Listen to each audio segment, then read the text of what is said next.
And that was the biggest challenge and the biggest risk. Do I go down the hip hop route and forget all the breakbeat achievements that I'd done with yourself? To become successful, you've got to allow others to progress with you.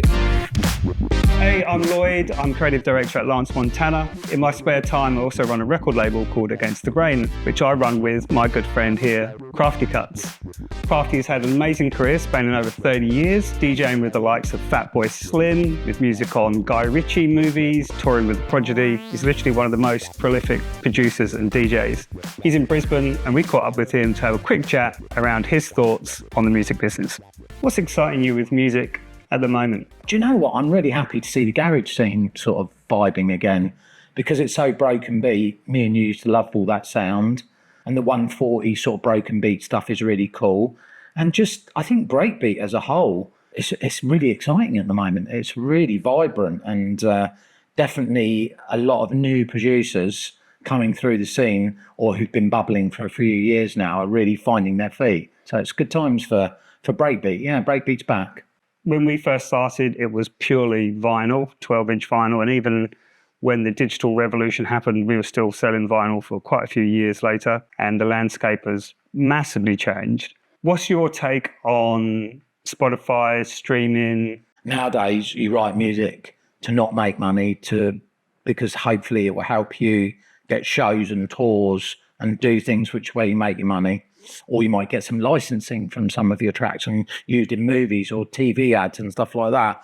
You have to be very lucky for that to happen. So, because everyone's writing music, so things have changed. I'm not a big lover of like the way streaming's gone, because obviously as a musician you make very, very little money from streaming. It's peanuts. It really is. And I've had millions and millions of streams of my music, and I certainly haven't seen millions and millions of pounds come from it. Not that I expected that, but if you sold 10,000 records back in the day, you would make a lot of money. You know, you'd be making thousands and thousands of pounds. But now if you sold 10,000 digital records streaming, £100, Yeah. £200. I have a different opinion on this, and it's not the most popular opinion. If you think back to 15 years ago, post-Napster, LimeWire, digital piracy at its peak, there was no solution. For years, we did not have a solution. Sony, BMG, Apple, they all tried suing their customers, trying to shut down piracy. And we actually came to the point where we came to terms with the fact that music would be free forever. There is no value left in music. We actually reached that point. Oh. So it was like, are we ever going to monetize the music industry again? Is it only going to be touring, which generates money? Now, Spotify and Pandora changed that. They found a model, they found a system where you could monetize music again. It's cut out piracy. Music piracy really is almost insignificant now. Yeah. And over time, I think that will get better. I think people are right to keep pushing for better rates and royalties and cuts. Mm. But what they achieved was spectacular. Maybe in 10 years' time, yeah, things will go full circle and we'll be back to streaming, but actually making reasonably good money from it. So yeah, that's a good point. I do see where you're coming from there. A lot of people describe being in business as the process of taking a series of calculated risks. Could you tell us about a risk or risks that you've taken or even still taking today that affect your career? I think that because I grew up with hip hop, and that was a big part of my life, I never really, at the early stages of my career, had the opportunity to work with rappers and vocalists who could take any of my hip hop productions seriously or work with them. And I was working with different people, more of an electronic scene, and the breakbeat thing happened, and it just evolved, and it just happened very quickly. I discovered that I could start in writing hip hop, and that was the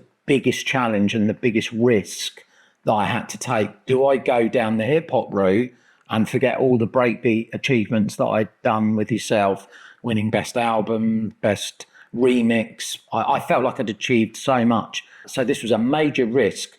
So it was that when I wrote Adventures of a Reluctant Superhero with Charlie and Tricky Technology with 8 Skills, did it mean that I was then forced to go down becoming a hip hop DJ and going down that route and forgetting all the success that I'd made with my breakbeat stuff. And luckily enough, the two combined, and it put me on a path where people accepted both. And they were like, well, we like this. We like your hip hop stuff. We like your breakbeat stuff. And they seemed to work together. I started fitting them into sets where I'd start with hip hop and move to breakbeat. And it's been a risk that I took that's worked out because I trusted in myself and what I could do and how I could encapsulate that into the minds of other people when they come to see me play.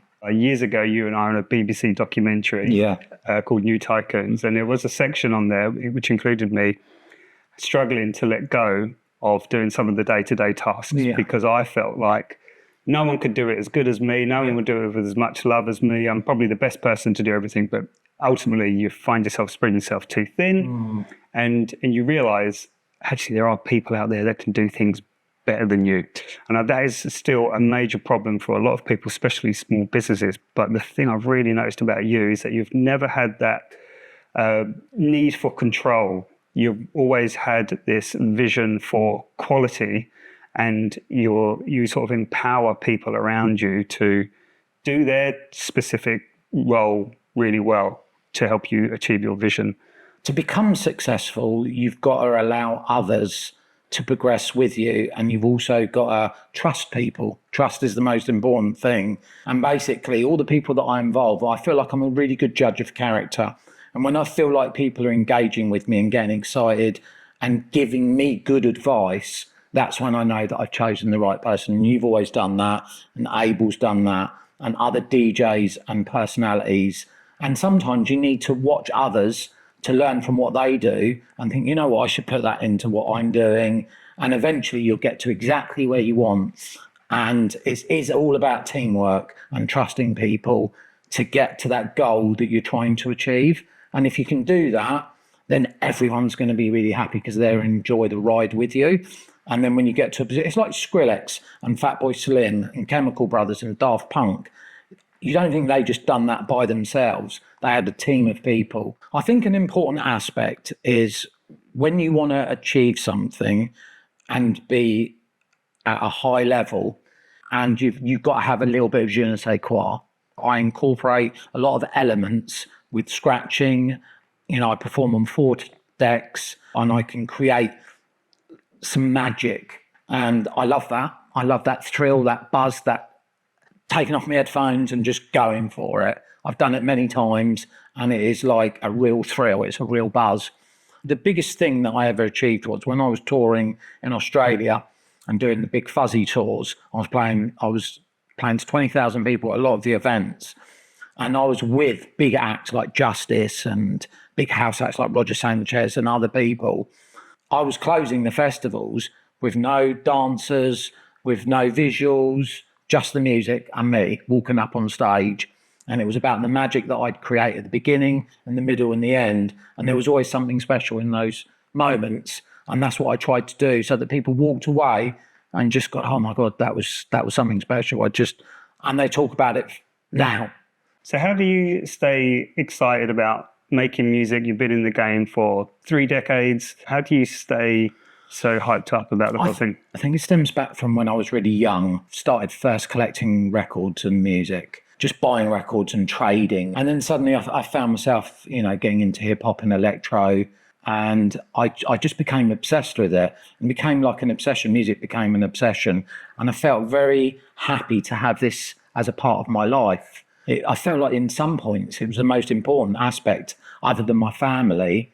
Music was my life. It evolved into working with yourself and becoming a DJ and writing music. And now I still feel myself just as passionate about music as I ever was, because I'm still finding new things each and every day. Seeing people who I admire and look up to, DJs like Jazzy Jeff and Cash Money and some other DJs and stuff that are coming through now, and seeing them succeed keeps me wanting to do what I do. And just playing music to people and seeing the reaction I can get, like when we first set up our club night back in the day and I played Bass Phenomenon and I could see your face and I saw other people's face, and I thought, do you know what, this is a thrill, this is a buzz. And we both knew, we both smiled, we go, oh, this is the one. Getting that feeling is unexplainable.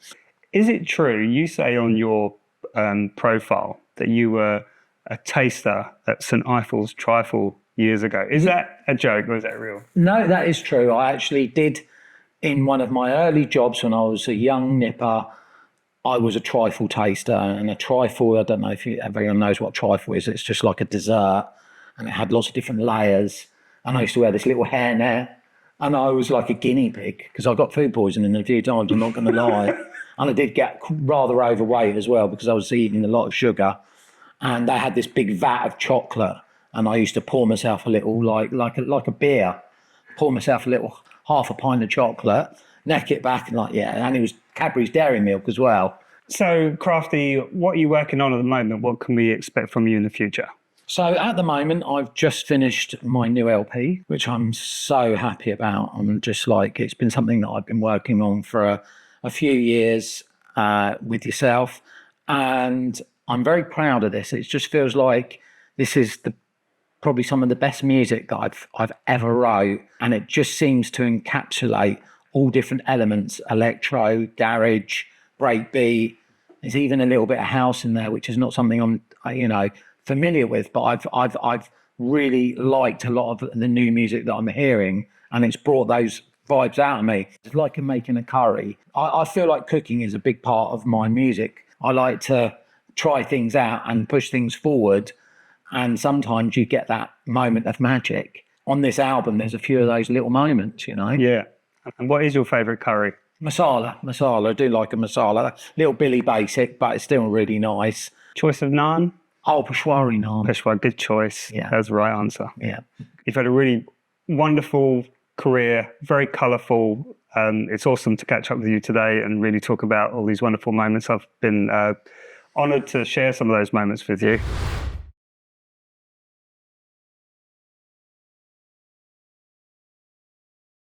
And that was the biggest challenge and the biggest risk. Down your jungle, listen them jingle.